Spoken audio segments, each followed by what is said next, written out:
Matthew in Canada, I apologize. I said I'd take everybody, so I will, but I really want to keep this shorter. Hopefully, we can do this quicker than the last one. Are you there?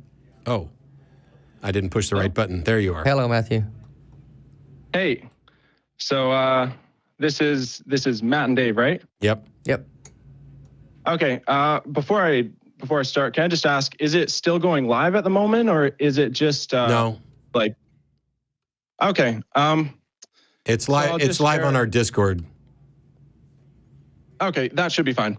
I'll share. That in should be 30 fine? seconds. You don't want to talk to us if it's not live. So you didn't want to have a conversation? So I've got a question. I've got a question, but I'll just tell you why I have the question, which is a bit of a confidential story. That's all.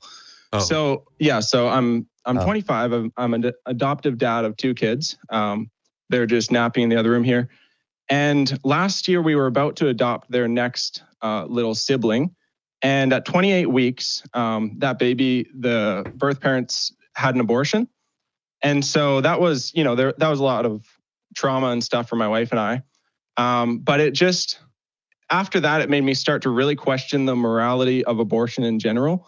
So it's been a few months of me just really studying, getting into books, David Boonin and Francis Beckwith and stuff. And so I called today just to kind of have a bit of a dialogue about that. I know that you guys really promote abortion, not abortion, but you promote permissibility and choice. Access to abortion.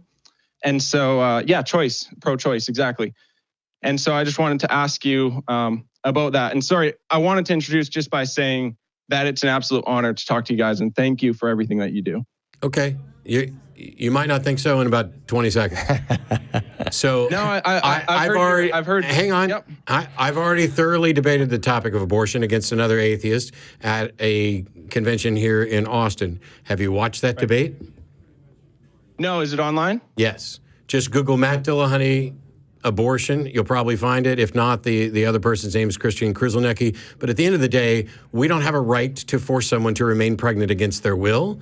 And even if people were correct about what a fetus, or went with the assertion that a fetus is a person with full-on rights, it doesn't have a right to use somebody else's body without its consent. And that is all you need.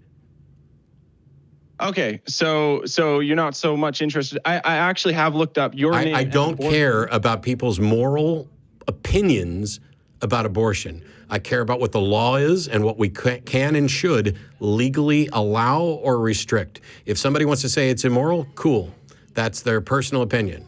I think they're wrong. I think in many cases, one of the most moral things you can do is have an abortion, just like normally stealing bread is wrong. But there are situations where it may be the most moral action you can actually take. So it's an attempt to oversimplify things. And at the end of the day, each of us has bodily autonomy, and nobody has a right to impose their will over our bodily autonomy over our own.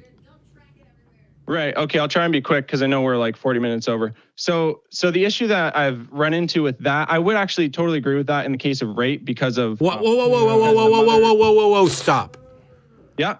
Go watch the damn debate, because how that kid came into, how that fetus, kid, whatever you want to call it, came about, whether it came about through rape, the origin of or the incest, is or consensual sex, is completely irrelevant to what happens to it afterward. Right. That's like you, and you as somebody who's an adopted father, like my brother is.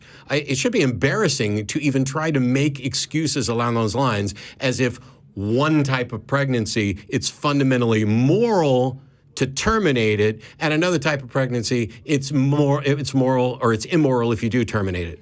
The way that sperm and egg came together is irrelevant to what it is and what the morality is. Go watch the debate.